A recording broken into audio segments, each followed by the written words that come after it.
Olá, meus alunos, como é que estão? Tudo bem? Como estão passando esse isolamento social? Tá difícil, né? Eu sei que está difícil, mas vamos superar tudo isso, tá bom? Já já vamos estar todo mundo aí na rua novamente, nos encontros, nas salas de aula e vamos estar mais perto e compartilhar esse aprendizado, né? Com mais carinho, mais participação, tá? Deixar bem claro que no dia da aula vocês têm toda a liberdade de fazer pergunta, né? Eu acabo respondendo. É bom que faça no grupo. Eu sei que a internet está ruim, eu entendo tudo isso aí, mas tempo ou fora de tempo, faça no grupo, viu? Porque aí as pessoas ficam questionando que eu respondo muito no privado e acabo esquecendo do grupo. Mas por favor, faça as perguntas no grupo que a gente vai tentar, independente do dia, né? Mas o bom seria no dia da aula a gente estar lá todo mundo discutindo, porque aí uma colega já fala uma coisa, o outro já fala outra, então a gente consegue aí tirar todas as dúvidas, tá bom? Hoje a gente vai falar de biossegurança. Eu ia abordar um outro tema hoje, mas esse no momento é especial. Por quê?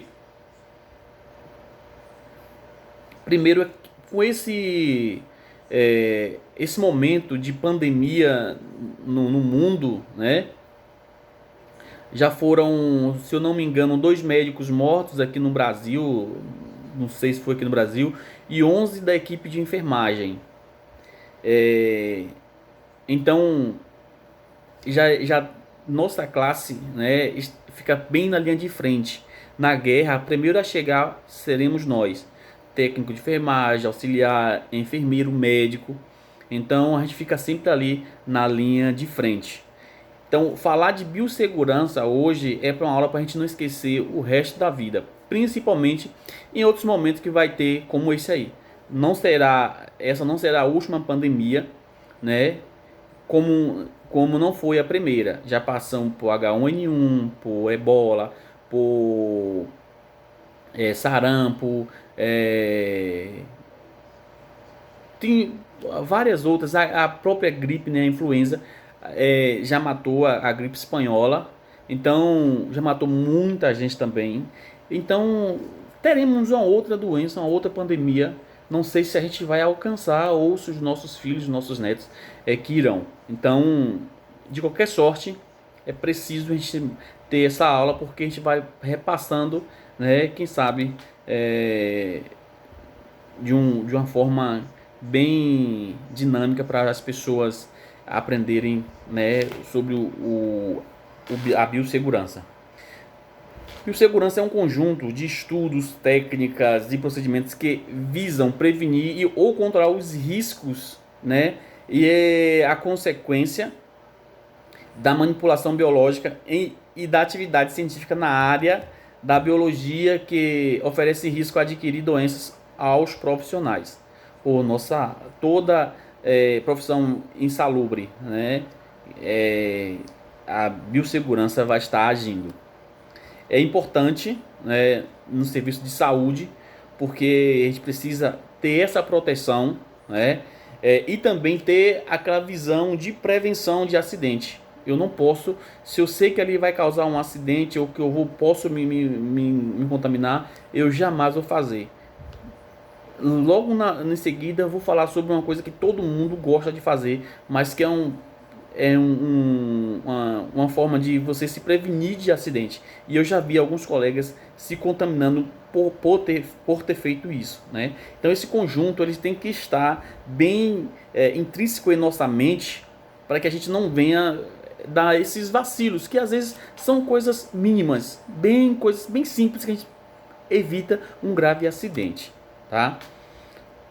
Os princípios da biossegurança o primário, proteção do trabalhador e do ambiente do trabalho contra a exposição de agentes infecciosos, tá? Obtida no meio de práticas seguras e de uso adequado de equipamento de segurança, como, por exemplo, as vacinas, né, e os EPIs, né? O secundário seria a proteção do ambiente externo contra contaminação vinda de setores que manipulam agentes nocivos. Se por um acaso, né, eu trabalho em um lugar onde a incidência de vírus é grande, então antes de eu sair desse lugar eu tenho que me desinfectar, né, passar ali, usar aquelas roupas adequadas, lógico, e passar nos descartes desses resíduos, fazer a limpeza, a desinfecção desses artigos, ou deixar o artigo lá para ser levado para essa desinfecção aí. Mas eu preciso também ter esse cuidado, tá? A capacidade de defesa anti-infecciosa é influenciada pela nossa idade, bebês e idosos. Olha a pandemia, né? Eu tenho um casal de amigos em Ubatã. A mulher pariu dia 20/3, contraiu o Covid-19, o esposo também, e a criança não apresentou nenhum sintoma.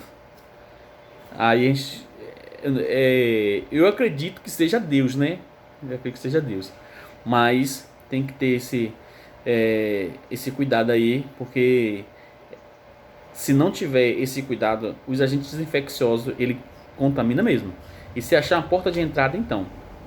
Aí vem uma das formas que todo mundo hoje está pregando: lavagem das mãos. Por quê? Porque ela é a principal via de transmissão de infecção. Que as nossas mãos é o que leva as coisas para a boca. A gente coça as mucosas com a nossa mão. Então a gente manipula instrumentos que usa para fazer pesquisa, depois às vezes esquece de lavar a mão e aí leva infecção, a boca, olho, nariz, e aí vai, né? Tem que estar sempre ter esse cuidado de lavagem das mãos e não ficar levando toda hora a mão nesses 3 locais que eu falei para vocês. Infecção cruzada, lavar e processar o uso antes do uso, né?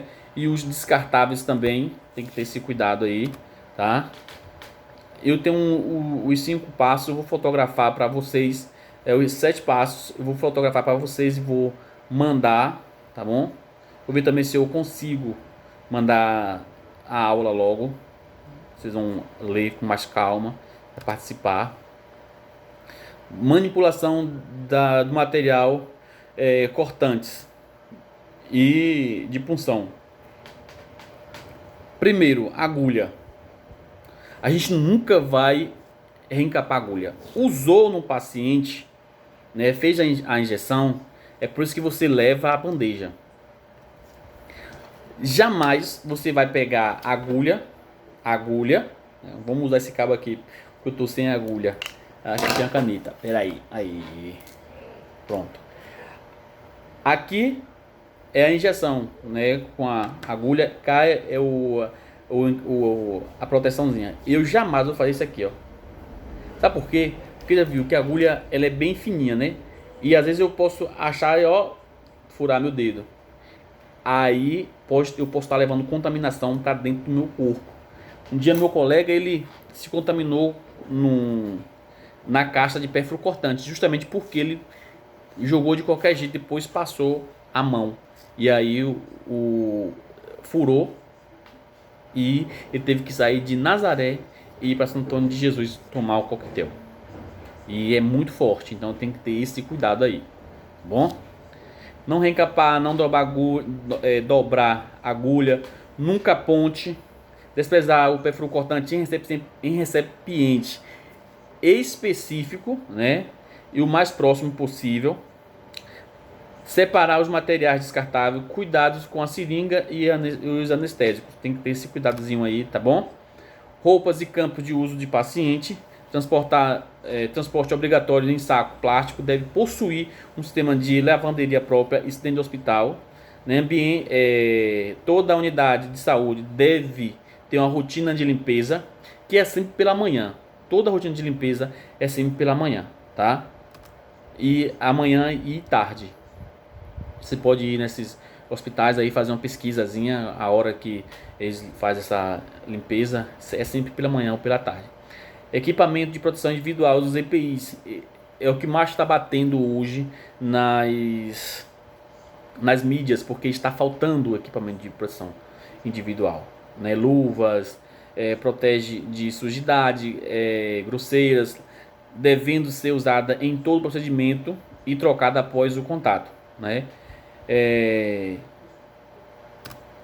Aí tem as luvas do pessoal de higienização, tem as luvas de procedimento, a luva cirúrgica. Aí para cada uma tem, para cada serviço tem a luva adequada, tá bom? Não é qualquer luva não. Eu não posso pegar luva de higiene do ambiente e fazer um procedimento com que o material é diferente, né? A nossa luva de procedimento e a luva cirúrgica é de silicone. E aí a gente não consegue desenvolver um, um serviço com essa luva. Máscara, óculos, avental, gorro, calçados, tudo isso é importante. Nesse momento, se você estivesse trabalhando, esse seria os seus EPIs, né? Além da luva, máscara, óculos, avental, gorro e os calçados, que também inclui o propé, né? Você vai com o seu sapato e aí você usa um propé para depois, quando sair, descartar esse propé, né? Indicação de lavagem: sempre que sujas, antes de preparar, você lavar as suas mãos, né? A lavagem das mãos. Toda vez que você for fazer um procedimento, tem que lavar as mãos, tá? Antes e depois. Depois de alimentar, se assou o nariz, se for o banheiro, penteou o cabelo, antes e após contato com pacientes. Então, tudo isso aí você tem que lavar as mãos. As mãos tem que criar uma rotina, uma mania de lavagem das mãos toda hora. Uso do álcool, né, o álcool a 70, pode substituir a lavagem das mãos por lavagem das mãos. Pode ser usado também após lavagem das mãos, sem nenhum problema, né? Higiene no ambiente todo dia, né? Indicação varia através da rotina da unidade, como já falei para vocês.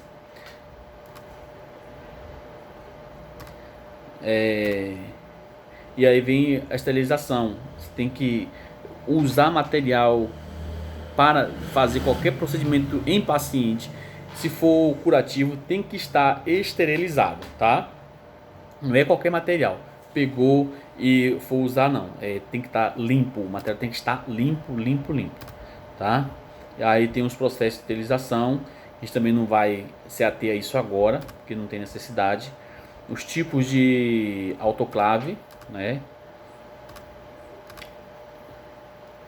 E aí a gente vai falar depois sobre o tipo de lixo na próxima aula, né? Que aí a gente vai falar com mais detalhe. Mas aí há uma coisa importante: não se pode, depois que descartou alguma coisa dentro da caixa de pérfuro cortante, aquela caixa amarelinha, jamais, mas jamais mesmo, você deve meter a mão ali. De jeito nenhum, tá? E aí, que às vezes vem várias dúvidas. E aí você precisa estar atento para a gente não cair no próprio erro, não cair na nossa própria armadilha. Se você fez uma medicação em um paciente que você não conhece, você mesmo que conheça, mas quando você não conhece, ninguém tá assim: eu tenho uma doença infecto-contagiosa. Não tá escrito na nossa testa assim, não, né? Não diz qual doença a gente tem. Às vezes tem pessoas que omitem a informação. Então tudo isso a gente precisa ter esse cuidado, tá? Vou deixar uma mensagem para vocês. Diz assim: existe 2 dias no ano que não podemos fazer nada: o ontem e o amanhã. Então só nos resta o hoje para amar, acreditar, fazer, sorrir, andar e muitas outras coisas, como por exemplo viver. Então a gente precisa viver. Nesse momento de pandemia é necessário que a gente viva, tá? Não se preocupe, tudo isso vai passar. E as nossas aulas já vai estar novamente de volta aí nesse contato físico, né? Já já vai descobrir uma vacina que vai todo mundo ficar logo imune dessa doença, como a gripe, né? E o resfriado e outras doenças aí que aparecem que a gente fica imune também. Mas a gente vai estar orando aí para Deus abençoar cada um de nós, as nossas vidas, nossas famílias, porque a gente precisa da proteção divina, tá bom? Um grande abraço, fique com Deus.